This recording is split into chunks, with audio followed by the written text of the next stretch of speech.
knock this out because despite my original intentions, we did wind up watching that first short bus trek last night. Yeah, I'm going to go with that. I was thinking maybe shit treks, but no, I want to keep this monetized.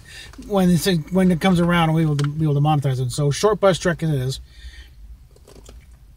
Runaways, yes.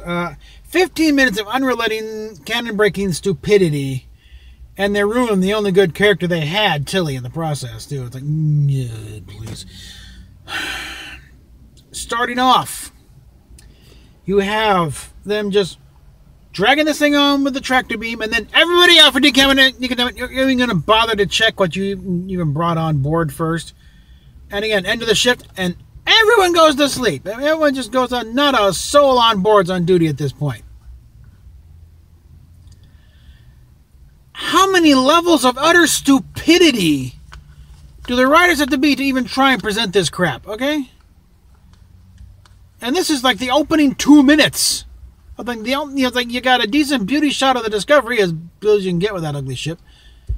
And then it's like, everyone leave for decontamination. And we're just going to ignore this thing we just dragged on board. And like others point out, the internal sensors don't suddenly notice a new life form on board and don't go off.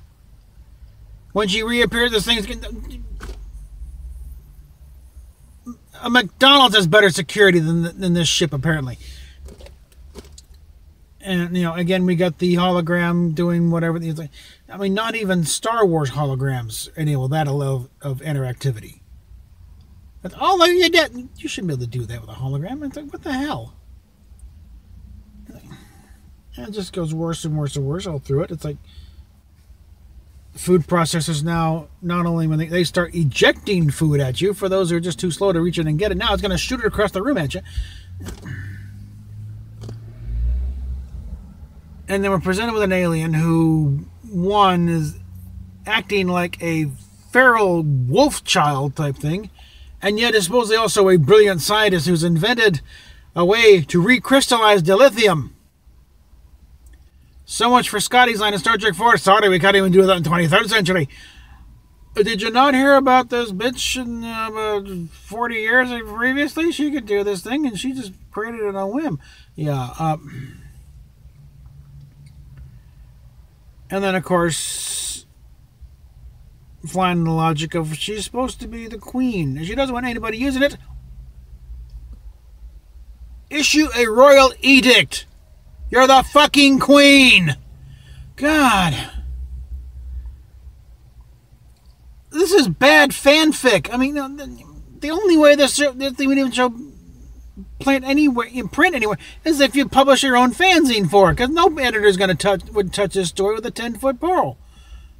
And yet, how many millions did they waste putting this thing? Oh, I think the only thing that's going to come up from is the hormonal space rabbit. That might catch on, but for all the wrong reasons.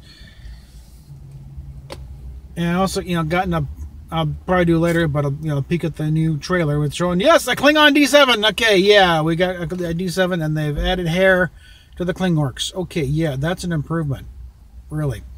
And apparently, first pictures now of his pet kid as Spock with a full beard. Either we're going back to the mirror universe again, or Spock's gone native somewhere. Yeah, it just springs eternal. Then, by the way, I'm out here mainly because, yeah, we're set up in Starbucks right now. We've got the computer on the one, but I need to get away from the music and the speed. And there's somebody on the patio, and again, I don't feel like getting another copyright hit because somebody doing a cover version of Woody Guthrie song, is audible. So. We'll make it through it, Again, I watch them so you don't have to. But, oh my God, this is stupid.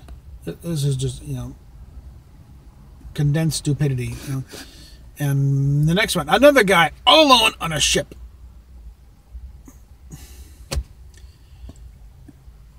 These writers haven't even watched enough war movies to know how the military operates. Never mind, not only a single one of them have served a day in uniform, or know anybody who served a day in uniform. Didn't even know how the military works. That's a big contrast in the old days when it's like half the writing staff and even several members of the cast had served in wartime. I mean, Jimmy Doohan was a hero on D-Day. Matt Jeffries and Gene Roddenberry both flew on B-17s during the war. Bob Justin was in the Navy. Gene Kuhn was in the Marines. It's like, you know. And let's see, Nimoy was in the Army for a stint, and so was DeForest Kelley. Ironically, Shatner was the one who was in the military. But yeah, it shows. You know, it's the same thing with the Asimov thing. It's completely, you know, it's impossible to write a decent science fiction show if you're completely ignorant of science. It's also impossible to do a decent military type setting if you're completely ignorant of how the military operates. And you got a combination here. Anyway, PayPal, Patreon down below. We'll probably do some more later. I get some more stuff to look at here. Catch you later.